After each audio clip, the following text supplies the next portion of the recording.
A Quebec woman who was severely injured by a drunk driver 3 years ago is giving the man who hit her a remarkable opportunity for redemption. John is here to pick up the story.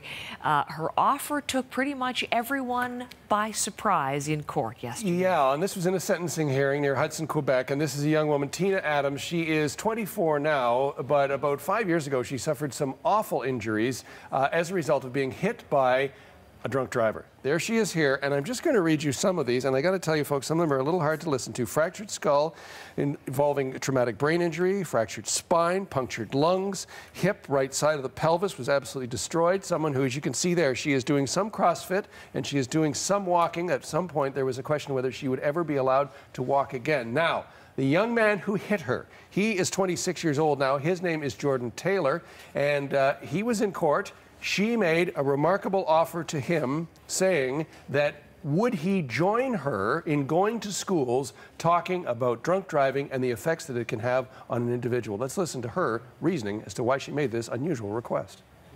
I've been thinking about it for a long time. I never told anyone because I didn't want nobody to change my opinion.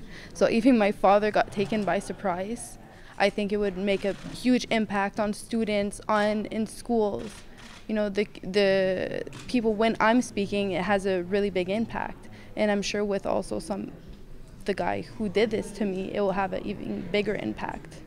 Now, Jordan Taylor speaking in court. This is the first opportunity he has had to address this victim because under court order he was not allowed to address her, but he spoke to the court and he turned to her several times saying that he had made a big mistake and that he was willing to accept the consequences of his actions. And when she made that offer to him, he told the court that he was willing to go along with that. Let's listen to her once again and her reaction to him.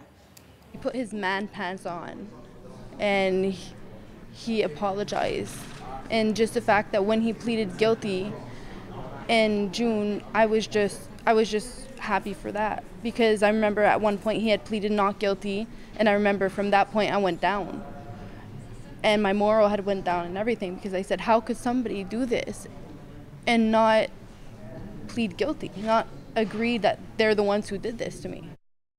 So he eventually did plead guilty. She, though, says that her early 20s have been stolen from her. Her dreams of becoming a police officer gone as well. But still, with this reaching out of the hand, maybe a healing can take place on both sides. I was going to say, so many parts of her body injured, but her heart is clearly very much intact with this, and everybody talking about what a magnanimous offer it is. Jordan Taylor, the young man, you mentioned he did plead guilty in the end. What is his fate? Is he going to do this? Well, this is where the sentencing heaing. So the judge has until the end of the month in which he's going to consider this. Now, it is worth noting that we don't know what effect that her request and the agreement to that request of the young man will have on the sentencing. We know that the Crown and the defense have agreed to 8 months in prison and 1 year probation, which is about a middle term for this kind of a crime. But again, whether the long-term outreach into schools and the lessons that will be taught to young people might mitigate that sentence, we'll have to see at the end of the month. Okay, thanks so much, John. Okay, my pleasure.